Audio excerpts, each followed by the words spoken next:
자, 이 시간에는 부정사에서 이제 기타인데 부정사의 어떤 그 능동 형식을 가진 부정사인데 수동의 의미를 해석하는 그 몇 가지 예문을 잠깐 보여드리도록 하겠습니다. 가끔은 이제 그 독해 예문에 등장하기 때문에 자, 여러 가지 이게 능동 형식의 부정사인데 해석은 수동 형식으로 해야 되는 것들이 몇 개 있습니다. 자, 보시면 이런 것들이 있어요. He is to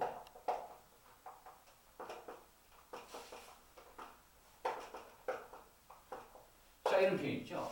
blame이라는 동사는 누구누구를 비난하다, 책망하다, 뭐 탓하다 그런 뜻인데 자 어쨌든 to blame은 능동형입니다. 그러니까 그는 그 실수로 누구를 책망한다 그렇게 해석할 것 같지만은 내용상 여기로 끝나고 즉 책망하는 어떠한 대상이 없어요. 그렇기 때문에 이것은 비록 능동형의 부정사지만 to be blamed 이렇게 수동형으로 해석해 주는 경우가 가끔 있습니다. 그러니까 능동형은 to 다음에 이렇게 동사의 원형을 쓰는 형태고 수동형은 to be 다음에 이렇게 PP 형태를 쓰는 형태죠. 그렇지만 이렇게 능동으로 썼다고 해서 그걸 능동으로 해석을 하지 말고 그 의미상 그는 그 실수로 비난을 받을 사람이다. 즉 비난을 당할 사람이다. 이렇게 해석해야 되겠죠. 만약 여기에 제3자 예를 들어서 A라는 사람이 나왔다면 그는 그 실수로 A를 책망할 것이다. 그런 뜻이 되겠지만 A라는 사람이 없이 이렇게 능동으로 끝나고 뒤에 아무것도 없다면 그냥 자연스럽게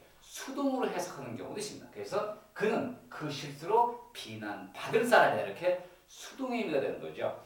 이와 비슷한 것을 이런 게 있습니다.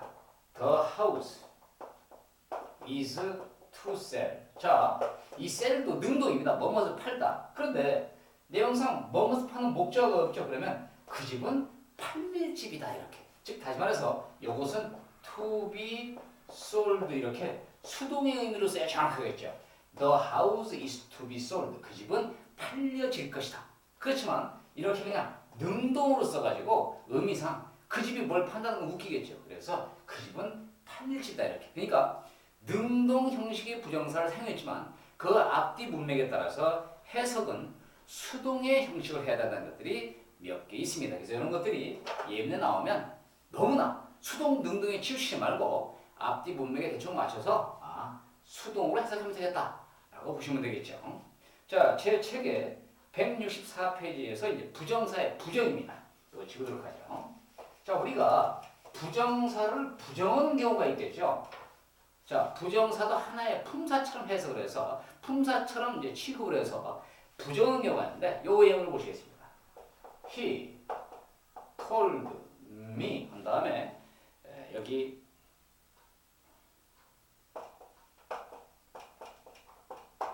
자, 이런 표현이 있다고 가정을 해보죠.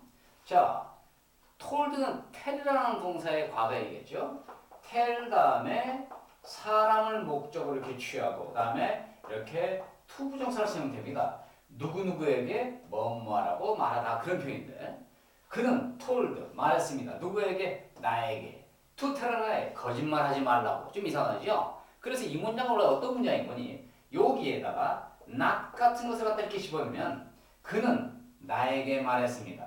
거짓말하지 말라고. 그래서 이 to 부정사를 부정하는 not의 위치는 바로 그 to 부정사 바로 앞에서 이렇게 꾸며주게 되어 있습니다.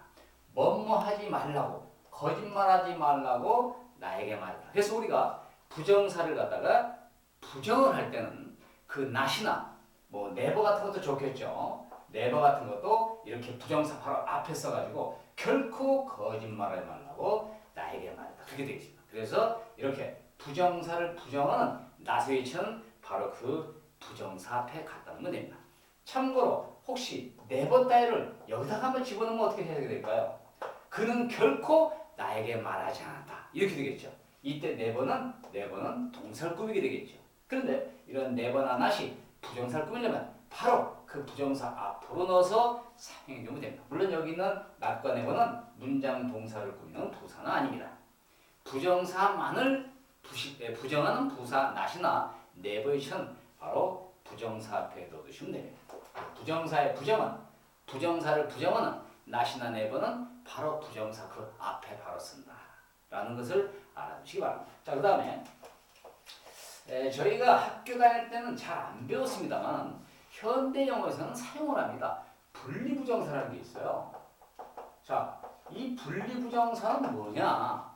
자, to 부정사는요. to 다음에 동사의 원형을 갖다 이렇게 쓰는 것이 이제 부정사인데 이 부정사는 동사의 성질을 갖다 보니까 부사의 수식을 받을 수가 있습니다.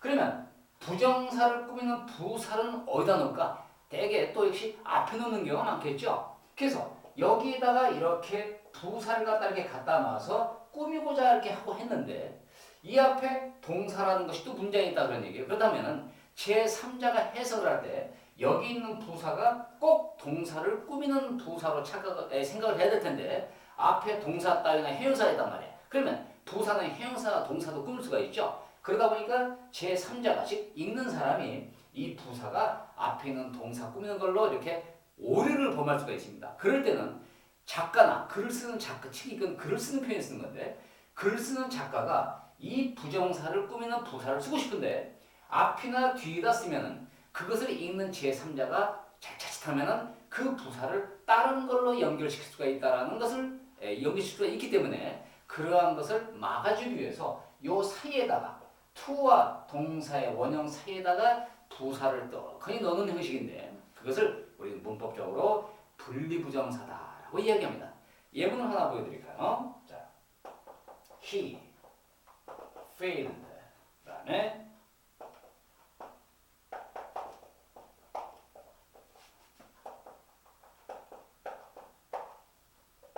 자, 이런 예문이 있습니다.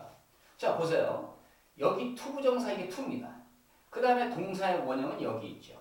거기에 entire라는 부사를 여기도 아니고 to와 동사의 원형 사이에 이렇게 딱 놨습니다. 이런 것을 갖다 우리는 분리부정사라고 얘기하면서 여기는 entire는 딴 데로 가지 않고 to 부정사만 꾸민다는 걸 확실히 보여줄 수가 있습니다. 그래서 이런 걸 갖다 우리가 분리부정사다라고 얘기합니다. 해석이 되면은 그는 다음에 우리가 fail to 부정사는 뭐뭐하는데 실패하다 다시 말해서 뭐뭐를 못했다 그런 얘기죠. 그래서 해석하다 보면 그는 그것을 완전히 이해하지 못했다 이렇게 해석하셔야 됩니다.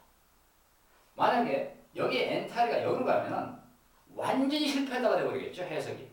그러니까 작가의 의도가 엔타이리를 여기다 쓰려고 봤더니 자칫하면 엔타이리가 필드를 꾸미는 부사로 제3자가 착각할 수 있기 때문에 그것을 막기 위해서 부정사와 동사 원형 사이에 넣어주는 이러한 부사를 우리는 분리부정사라고 얘기한다. 그래서 여기는 이 부사는 to 부정사를 꾸미는 완벽한 부사다라는 것을 보여주는 것이죠. 예문 하나 더 해드릴까요? He agreed to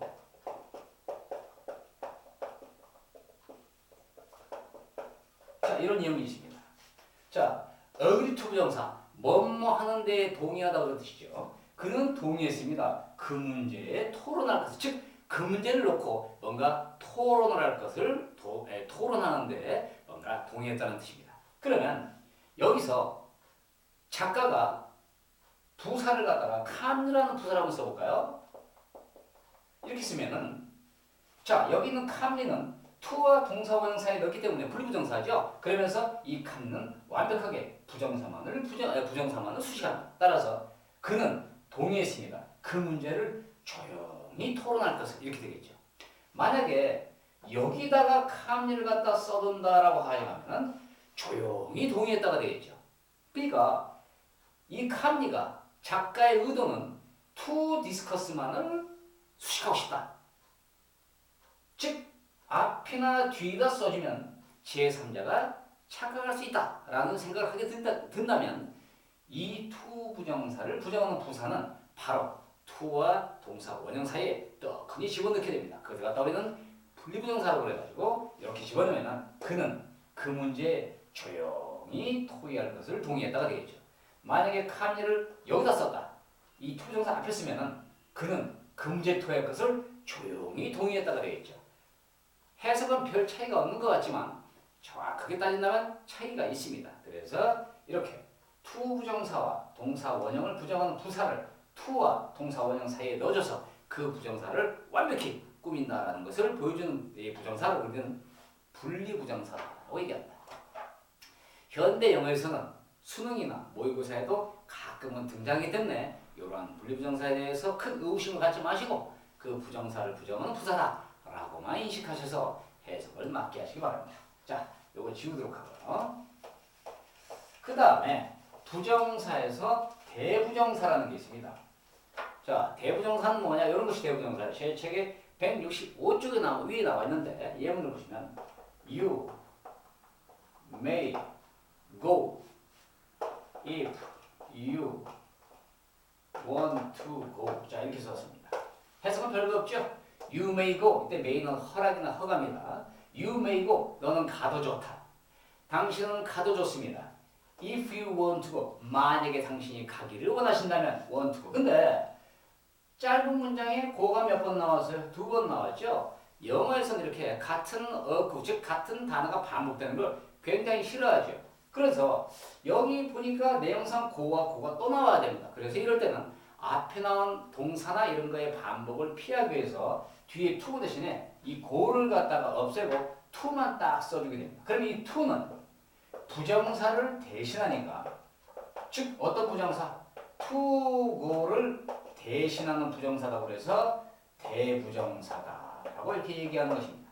그래서 이 to는 전치사 to가 아니라 to고 앞에 나온 동사가 있기 때문에 만약에 아마 make하면 make가 있을 것이고 get이라면 get이 있을 것이다 그런 얘기죠. 그래서 to 부정사가 그냥 to만 써가지고 to고 즉 부정사 전체를 부정사 자체를 대신한다고 그래서 대부정사. 이건 어려운 것은 아니죠. 그래서 you may go. 당신은 가도 좋습니다.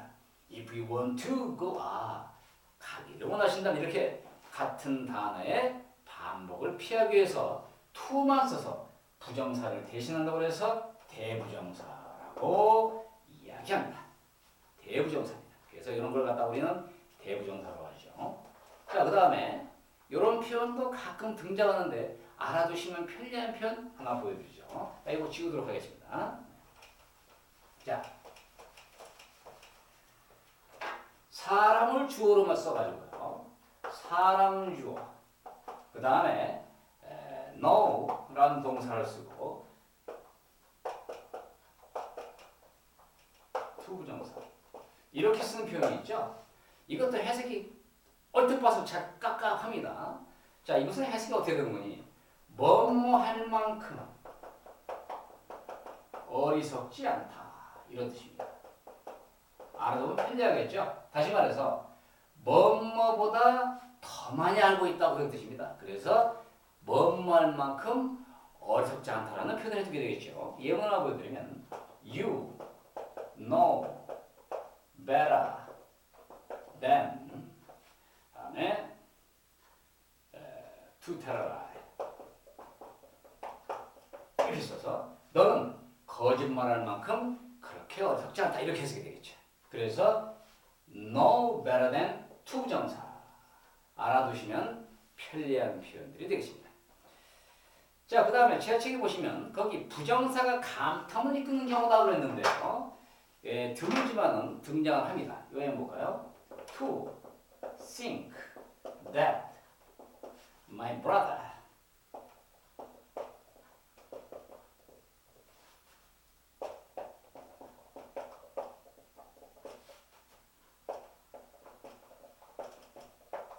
자, 보이시나요? To think로 시작했죠? To think 대대해보시죠. My brother should have betrayed me. have 이 betray라는 말은 배반하다는 뜻입니다. 그러니까 이렇게 부정사를 앞에 써가지고 감탄문을 대시는 겁니다. 이건 해석이 되는 거니?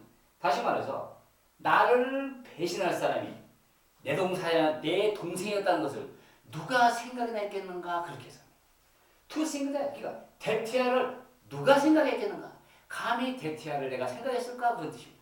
나를 배신할 사람이 바로 내 동생이었다는 것을 누가 생각했을 것인가 이렇게 투부정사가 드물게는 감탄문을 이끄는 그러한 경우가 있습니다.